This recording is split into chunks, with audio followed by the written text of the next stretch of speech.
So we'll be learning events of the post-fertilization changes. Once when the fertilization is over, what are the changes that are happening? What events are happening? Two main events are happening: zygote formation and the embryogenesis. First, we will learn the zygote formation. It is the most important event in all sexually reproducing organism, and zygote formation is very important. In the external fertilization, zygote is formed in the water. In the internal fertilization, zygote is formed within the body, as we discussed these 2 points earlier. The development of zygote depends on the type of the life cycle and as well as external environment. So in the fungi, algae, zygote develops a thick wall outside which is resistant to desiccation and the damage. And this zygote which is formed, it shows the period of rest before the germination. It will show the dormancy period. In the organisms with there are 3 kinds of organism with a haplontic life cycle, diplontic life cycle and the haplodiplontic life cycle. In the organisms with a haplontic life cycle, the zygote, the main plant body is haploid in nature, and it will produce the haploid structure by the mitosis. These 2 haploid structures will fuse and forms the zygote, which is diploid to N. This diploid divides by the meiosis and it forms the spores. These spores will get scattered, and when they fall on the substratum will again form the haploid plant body. This is called haplontic type of life cycle. That is zygote formation in the haplontic life cycle. Zygote formation in the haplontic type, as I told. And next we will learn a diagram showing the haplontic life cycle. In the haplontic life cycle, organism will be haploid in nature, and this haploid structures will form the N and N. N and N will fuse and form the diploid structure zygote. Zygote will show the meiosis. By the meiosis, the meiotic spores are formed which are haploid, and when they fall on the substratum, it will form into mature into new organism which are haploid in nature. It is in haplontic type. In the diplontic, the main plant body is diploid in nature, and this diploid plant organism will undergo meiosis, that is called gametogenesis. It will form male gamete and the female gamete. N and N, male and female gamete will fuse. It forms 2N zygote. This zygote will form the new organism again, which is diploid in nature. So diploid will form the haploid fuse and again form the diploid. This is diplontic type of formation, zygote formation. In the haplodiplontic type of organism, see, bit complicated it is. You notice very carefully, listen very carefully. Here the sporophyte will be 2N in nature. Main plant body will be sporophyte, which is diploid in nature. This plant body will form the sporophyll, a leaf-like structure which is diploid in nature. This sporophylls will contain the sporangia. This sporangia contains the spore mother cell which is diploid. This spore mother cell will show the meiosis. That is, it is undergone the meiotic division, and it will form the haploid spores which are half in nature, haploid in nature. This one type of generation is over. 2N has given rise to N. These spores get scattered.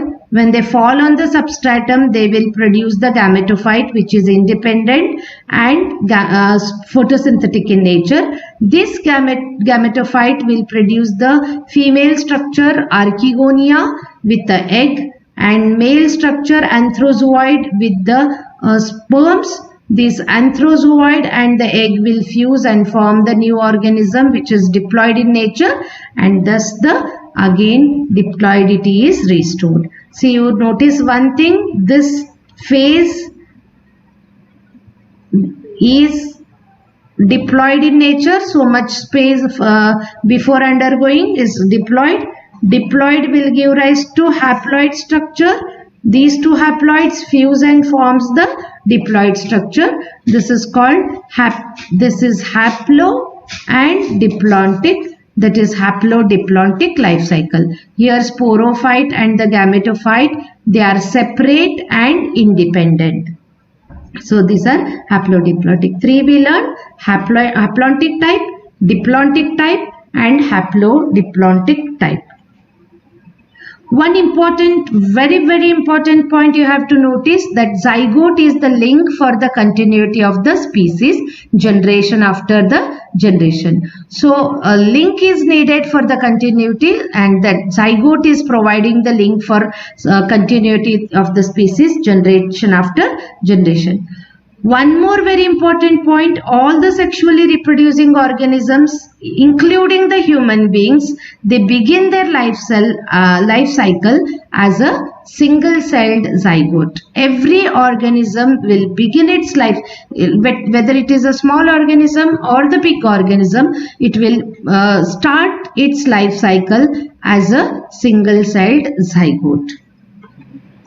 So what are the events of the post-fertilization changes? One more event we just now discussed, that was zygote formation, and another event that is very important event, embryogenesis. So all the steps involved in the formation of embryo from the diploid zygote is called as embryogenesis.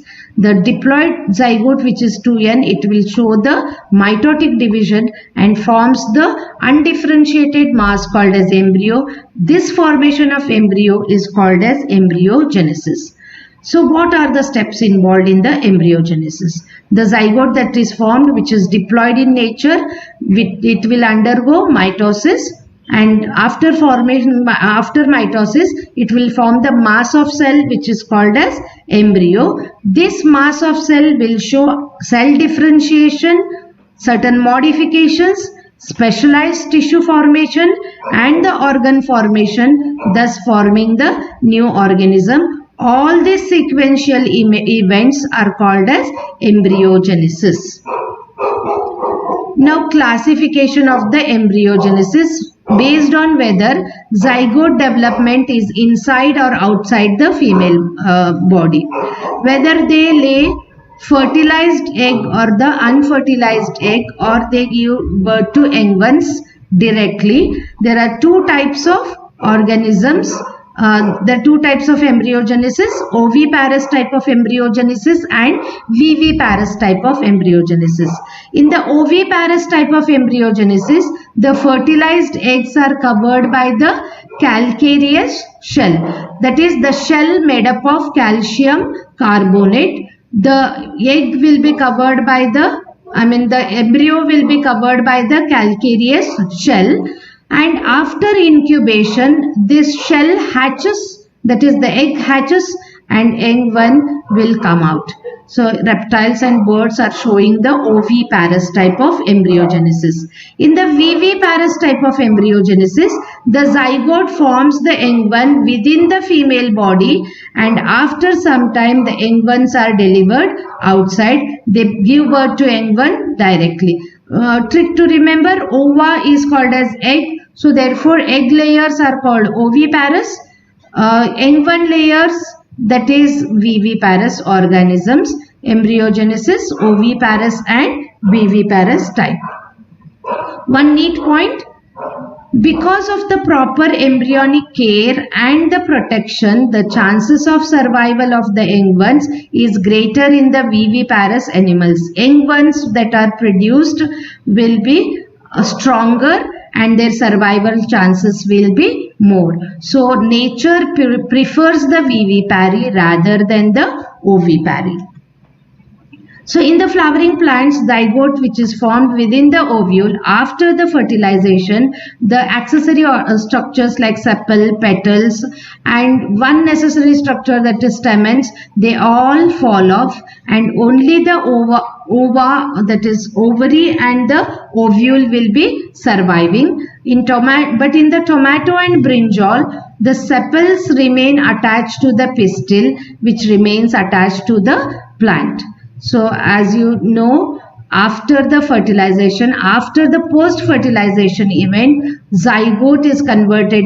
These are the end products after fertilization. Embryo is formed from the zygote. Seed is formed from the ovule. Fruit wall will be formed from the ovary wall, and fruit wall, that is called pericarp, is formed from the wall of the ovary, and ovule is converted into seed. So this is the process of fertilization. So in the flowering plant, zygote is formed within the ovule after the fertilization. As I told, sepals, petals, stamens will fall off. In the tomato and brinjal, these are the repeat point. In tomato and brinjal, sepals and petals remain attached to the pistil. So after the fertilization, zygote will give rise to embryo, ovule will form the seed, ovary wall will form the fruit wall, that is called as ovary wall, that is called pericarp. So notice the spelling, that is P-E-R-I-C-A-R-P. It is pericarp is formed. That is it. Thank you. It was nice being with you.